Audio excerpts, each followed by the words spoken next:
Capítulo 10. A polaridade. Tudo é duplo. Tudo tem dois polos. Tudo tem seu par de opostos.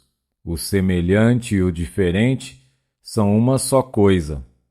Os opostos são idênticos em natureza, mas diferentes em grau. Os extremos se tocam. Todas as verdades são meias-verdades. Todos os paradoxos podem ser reconciliados. O quarto grande princípio hermético, o princípio de polaridade, contém a verdade que todas as coisas manifestadas têm dois lados, dois aspectos, dois polos opostos, com muitos graus de diferença entre os dois extremos. Os velhos paradoxos, que ainda deixam perplexa a mente dos homens, são explicados pelo conhecimento deste princípio. O homem também reconheceu muitas coisas semelhantes a este princípio e tentou exprimi-lo por estas máximas e aforismos. Tudo existe e não existe ao mesmo tempo. Todas as verdades são meias-verdades. Todas as verdades são meio falsas. Há dois lados em tudo. Todo verso tem o seu reverso. Os ensinos herméticos são, com efeito, que a diferença entre as coisas que se parecem opostas são simplesmente questão de grau. Eles ensinam que os pares de opostos podem ser reconciliados e que a reconciliação universal dos opostos é efetuada pelo conhecimento deste princípio de polaridade. Os instrutores dizem que os exemplos deste princípio podem ser dados a qualquer pessoa e por meio de uma examinação da natureza real das coisas. Eles conhecem porque afirmam que o espírito e a matéria são simplesmente dois polos da mesma coisa, sendo os planos intermediários simplesmente graus de vibração. Eles afirmam que o todo e o muito são a mesma coisa, a diferença sendo simplesmente questão de grau de manifestação mental. Assim, a lei e as leis são os dois polos de uma só coisa. Do mesmo modo, o princípio e os princípios, a mente infinita e a mente finita. Então, passando ao plano físico, eles explicam o princípio dizendo que o calor e o frio são idênticos em natureza, as diferenças sendo simplesmente questão de grau. O termômetro marca diversos graus de temperatura, chamando-se o polo mais baixo frio e o mais elevado calor. Entre estes dois polos estão muitos graus de calor ou frio. Você pode chamá-los do que quiser, sem cometer erro algum. O mais elevado dos dois graus é sempre o mais quente, enquanto que o mais baixo é sempre o mais frio. Não há demarcação absoluta, tudo é questão de grau. Não há lugar no termômetro em que cessa o calor e começa o frio. Isto é questão de vibração mais elevada ou menos elevada. Mesmo os termos alto e baixo, inferiores e superiores, que somos obrigados a usar, são unicamente polos da mesma coisa. Os termos são relativos, assim como o Oriente e o Ocidente. A luz e a obscuridade são polos da mesma coisa, com muitos graus entre elas. A escala musical é a mesma coisa. Vibrando o ponto C, você move para cima até que encontra o outro ponto C, e assim por diante. A diferença entre as duas extremidades da corda sendo a mesma, com muitos graus entre os dois extremos. A escala das cores é a mesma, porque as mais elevadas e as mais baixas vibrações são simplesmente diferenças entre o violeta superior e o vermelho inferior.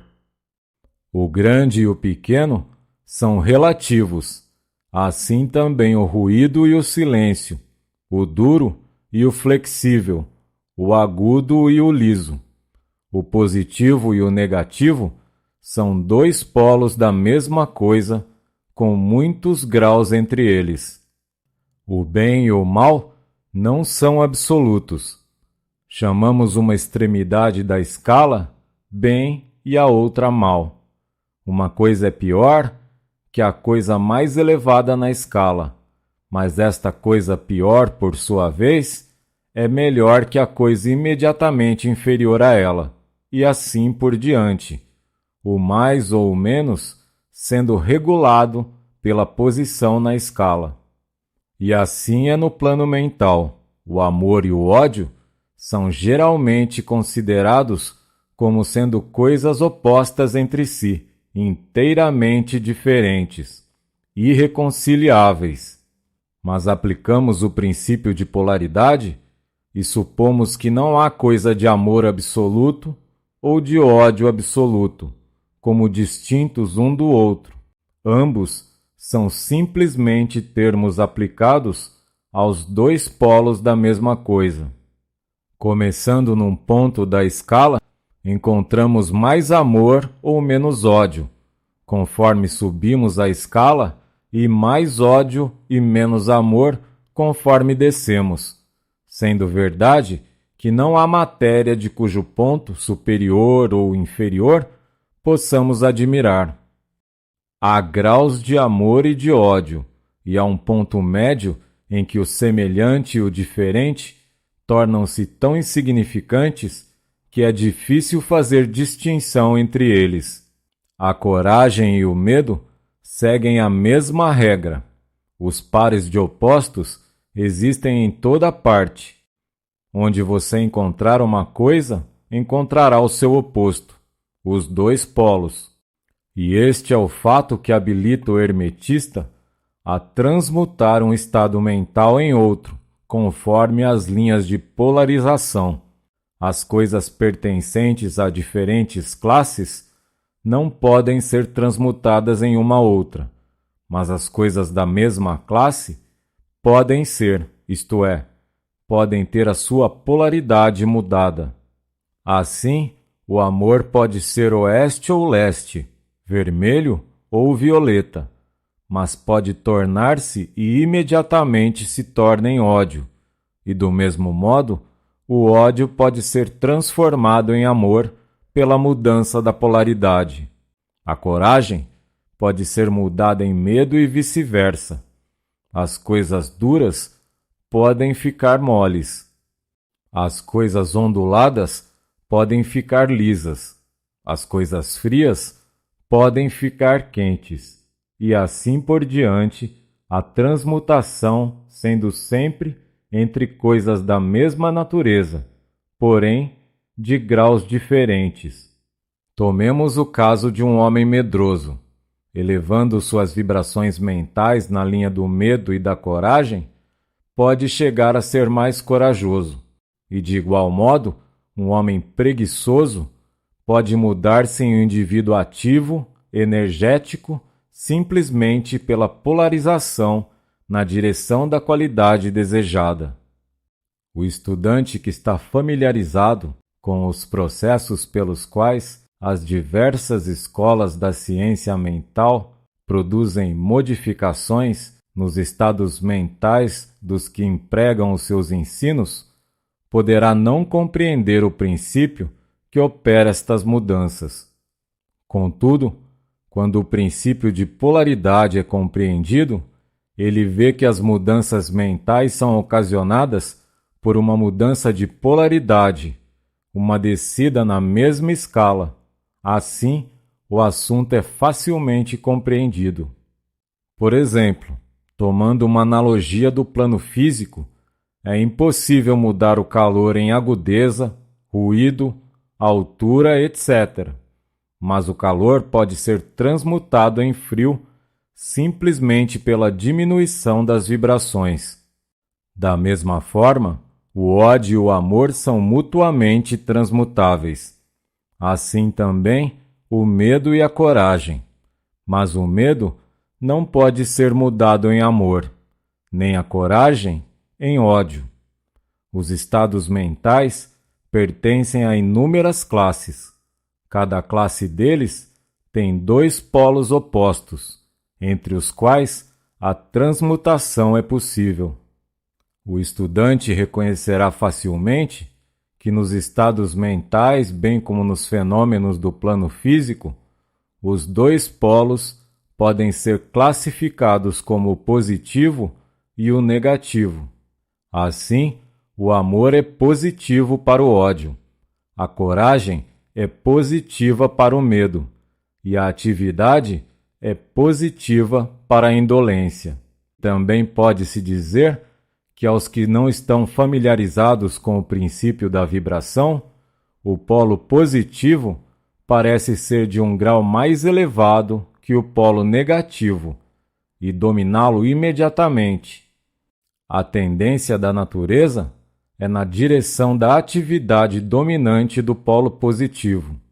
Para acrescentar mais alguma coisa à mudança dos polos, dos próprios estados mentais de cada um, pela operação da arte da polarização, os fenômenos da influência mental, nas suas diversas fases, nos mostram que este princípio pode estender-se até o fenômeno da influência de uma mente sobre outra, de que muito se tem escrito nos últimos anos.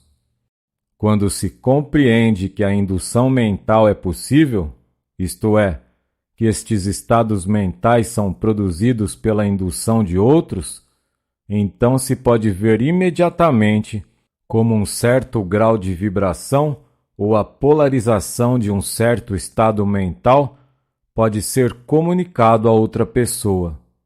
E assim se muda a sua polaridade nesta classe de estados mentais. É conforme este princípio que os resultados de muitos tratamentos mentais são obtidos. Por exemplo, uma pessoa é triste, melancólica e cheia de medo. Um cientista mental, adestrando pela sua própria vontade a sua mente a desejada vibração, obtém a desejada polarização no seu próprio caso. Então, produz um estado mental semelhante no outro por indução, o resultado sendo que as vibrações são elevadas e a pessoa polarizada no lado positivo da escala em vez do lado negativo. Transmutando o seu medo e outras emoções negativas em coragem e estados mentais positivos. Um pequeno estudo mostrará que estas mudanças mentais são quase todas de conformidade com a linha de polarização, a mudança sendo de grau e não de espécie. O conhecimento da existência deste grande princípio hermético habilitará o estudante a compreender melhor os seus próprios estados mentais e os das outras pessoas. Ele verá que estes estados são todos questão de grau, e vendo assim, ele poderá elevar ou baixar a vibração à vontade, mudando seus polos mentais e sendo mestre em vez de escravo. E por este conhecimento, poderá auxiliar inteligentemente os seus semelhantes, e pelo método apropriado, mudar a polaridade quando desejar. Aconselhamos todos os estudantes a familiarizarem-se com este princípio de polaridade, porque uma exata compreensão do mesmo esclarecerá muitos assuntos difíceis.